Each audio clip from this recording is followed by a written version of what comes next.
आपने भगवान की भक्ति के कई तरह के रंग और रूप देखे होंगे। व्यक्ति के जीवित रहते हुए भगवान में आस्था और प्रेम तो सभी ने देखा है, लेकिन ग्वालियर में भगवान के प्रति आस्था और प्रेम की एक अनोखी कहानी सामने आई है, जिसमें एक बुजुर्ग महिला जीते जी भगवान भोलेनाथ में अपनी आस्था जताती रहीं और मरने के बाद वो अपने जीवन भर की जमा पूंजी भगवान भोलेनाथ के नाम कर गईं। दरअसल शिव भक्ति का ये अनोखा मामला ग्वालियर से सामने आया है, जहां शहर के लोहिया बाजार में रहने वाली माधुरी सक्सेना ने मार्च 2017 में एक बीमा पॉलिसी कराई थी। माधुरी सक्सेना किराए के मकान में अपने माता पिता के साथ रहती थीं, लेकिन माता पिता के देहांत होने के बाद वो अकेले रह गईं। माधुरी प्राइवेट शिक्षिका थीं, लेकिन उन्होंने शादी नहीं की थी और न ही उनके कोई भाई बहन थे। ऐसे में 19 मार्च 2022 को उनकी भी मृत्यु हो गई, लेकिन मरने से पहले वो अपने लाखों रुपए की बीमा पॉलिसी अचलेश्वर महादेव मंदिर ट्रस्ट को नॉमिनी बना गईं।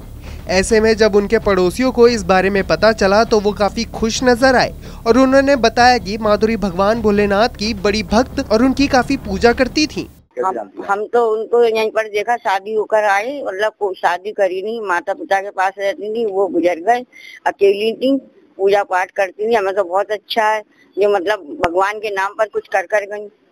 तो मतलब उनके आगे पीछे कोई नहीं था? नहीं, शादी ही नहीं करी, कोई था ही नहीं, ना भाई था तो मर गया पहले ही, फिर अकेली थी अपने माँ बाप की। किस तरह का स्वभाव था उनका? बढ़िया था, अच्छा था। हाँ, भगवान की भक्ति और भोलेनाथ का तो बहुत पूजा पाठ करती थी वो, और तबीयत इतनी खराब फिर भी व्रत रखती थी। हम लोग कहते थे बुआ मत करो, पर बहुत करती थी पूजा पाठ। महिला माधुरी सक्सेना की 2022 में मृत्यु हो चुकी थी और अब जाकर 2024 में पॉलिसी पूरी हुई है, तो उनकी राशि का भुगतान होना था। तो बीमा के नियम अनुसार बीमा धारक की मृत्यु होने के बाद उस राशि का भुगतान नॉमिनी को होता है और इस पॉलिसी के नॉमिनी अचलेश्वर महादेव मंदिर ट्रस्ट था। जीवन बीमा पॉलिसी जब कंप्लीट हुई तो 7,42,982 रुपए अचलेश्वर महादेव मंदिर ट्रस्ट सलाहकार ने मंदिर प्रबंधकों को इस बारे में जानकारी दी। ये 2017 में की थी, पेंशन प्लान पॉलिसी थी। इसका इंटरेस्ट उन्हीं को मिलता था और उनके जीवन के खत्म होने के बाद ये पॉलिसी अचलेश्वर न्यास और डोनेशन में थी। नहीं, वो शादीशुदा नहीं थी, उनके पेरेंट्स पहले गुजर गए थे, भाई बहन कोई और था नहीं। उनके दूसरे रिश्तेदार थे, उनको वो ऑर्डर दे चुकी थी।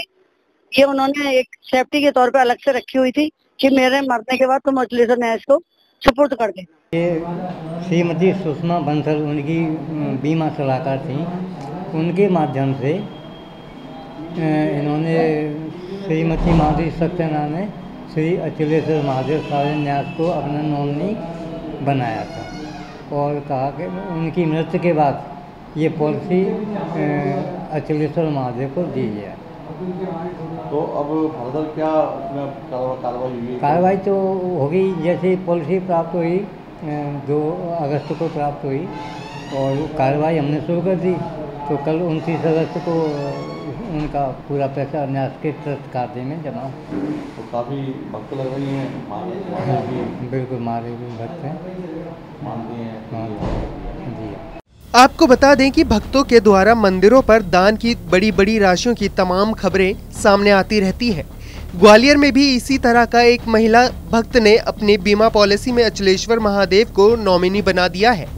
बताया जा रहा है कि मरने से पहले माधुरी सक्सेना अपने रिश्तेदारों को भी घर बुलाकर घर का कुछ सामान भी दे गई हैं, लेकिन जमा पूंजी के लाखों रुपए उन्होंने आराध्य भगवान भोलेनाथ के चरणों में अर्पित किए हैं।